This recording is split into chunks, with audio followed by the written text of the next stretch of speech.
4 दिन पहले बेटे की मौत की खबर घर पहुंची, लेकिन परिवार के किसी सदस्य ने अब तक उसकी लाश नहीं देख पाई क्योंकि उसका शव अब भी बांग्लादेश में है। जानकारी के अनुसार करीब 4 महीने पहले ककदीप की एक मछली पकड़ने वाली ट्रॉलर एक मंगड़ी चंडी मछली पकड़ने के लिए गहरे समुद्र में गई थी। वहीं बांग्लादेश की कोस्ट गार्ड ने ट्रॉलर सहित भारतीय मछुआरों को हिरासत में लिया। आरोप लगा कि ट्रॉलर अंतर्राष्ट्रीय जलसीमा पार कर बांग्लादेश क्षेत्र में घुस गई थी। तब से लगभग 4 महीने बीत चुके हैं। परिवार किसी तरह का संपर्क नहीं कर पा रहा। मृत युवक बाबुल दास जन्म से ही मूक और बधिर था, इसीलिए परिवार लगातार उसकी सुरक्षा को लेकर चिंतित था। लेकिन इसी बीच अचानक बांग्लादेश दूतावास से सूचना मिली कि बाबुल की मृत्यु हो गई है। दूतावास की ओर से ये भी आश्वासन दिया गया कि मृत शरीर परिजनों को सौंप दिया जाएगा, लेकिन 4 दिन गुजर जाने के बाद भी परिजनों को शव नहीं मिला। पूरे परिवार के लोग अब प्रशासनिक कार्यालयों के चक्कर काट रहे ताकि बेटे का शव भारत वापस लौट आए। वहीं मत्स्यजीवी संगठन ने भी राज्य और केंद्र सरकार से बाबुल का शव जल्द से जल्द वापस लाने की मांग की है।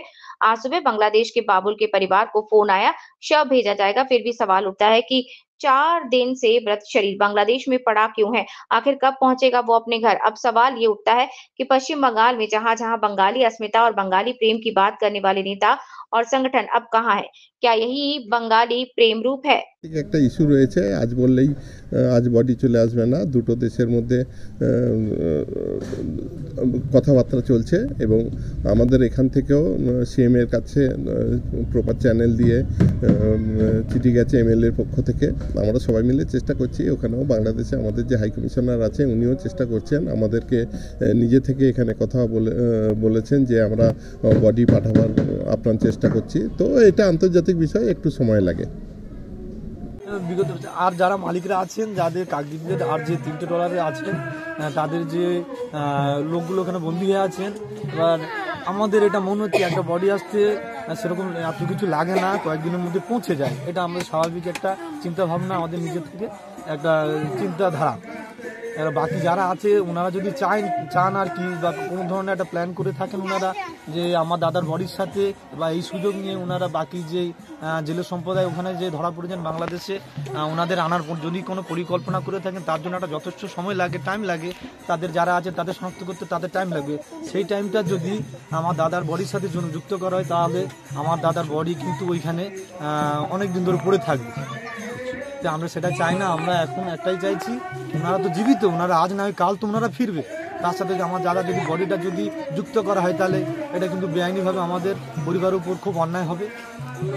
বিগত যেদিন থেকে আমরা খবর পেয়েছি 15 তারিখে 15 নভেম্বর আমরা যে খবর পেয়েছি, যেদিন থেকে আমরা খবর পেয়েছি সেদিন থেকে আমরা খুব প্রশাসনের কাছে, এমনকি মৎস্যজীবী ইউনিয়নের কাছে, এমনকি আমাদের এমএলএ যিনি আছেন মন্টুরা পাখিরা বাবু, তার কাছেও আমরা গেছি, সবার কাছে গেছি। গিয়ে ওনারা আমাদের শুধু একটাই আশ্বাস দিচ্ছেন, বডি ফিরবে কবে তাও আমরা জানি না, এমন কোনো গ্যারান্টি ওনারা দিতে পারছেন না। এবার মাননীয় হাই কমিশনের কাছে আমার একটাই নিবেদন, আমার দাদার যে বডি সেটা আমি আপনাদের কাছে আমি অনুরোধ নিবেদন করছি যেন আমার দাদার বডিটা যেন খুব শীঘ্র আমাদের হাতে পৌঁছায়। আমার দাদা একই ছিল প্রতিবন্ধী, তার মধ্যে কানে কালা, আর মুখে কথা বলতে পারে না। তার জন্য যে কোনো কারণে আমার দাদা মৃত্যু হয়েছে। যাই হোক, দাদাকে তো আর খুঁজে পাবো না আমি, অন্তত দাদার বডিটা আমরা একটু চাই।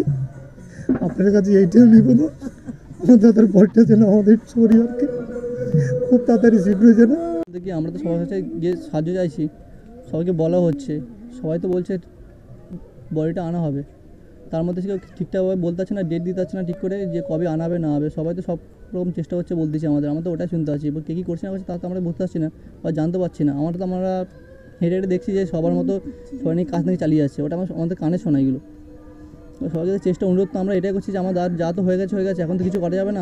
অন্তত আমার দাদার বডিটা, আমাদের যে বডিটা পেয়ে ওই সৎকার যতটুকু করতে হবে, আমরা বাঙালি সমস্ত হবে যেই চেষ্টাটা আমাদের নিয়ম যেটা হয়, আমাদের যে মানুষ কিছু গত হলে তারপর যে নিয়মগুলো হয় যে ওইগুলো আমরা করতে চাই। আমার দাদার বডিটা একটু আমরা দিলে আমরা ওই সৎকারগুলো সমস্ত সম্পূর্ণ করতে চাই। এই যে দাদার 4 মাস আগে বন্দি, কোনো কথা হয়েছিল দাদার সঙ্গে? চেষ্টা তো হয়েছিল, কিন্তু কেউ তো তেমন কোনো সুযোগ করে দেয়নি। চেষ্টা তো আমরা করেছিলাম যে অন্তত আমরা দাদার সঙ্গে আমরা কথা বলে চেষ্টা করে দেখি, অন্তত আমাদের দেখলে আমার দাদা একটু শান্তি বোধ করবে, অন্তত এই জিনিসটা হতো না হয়তো আমাদের যদি অন্তত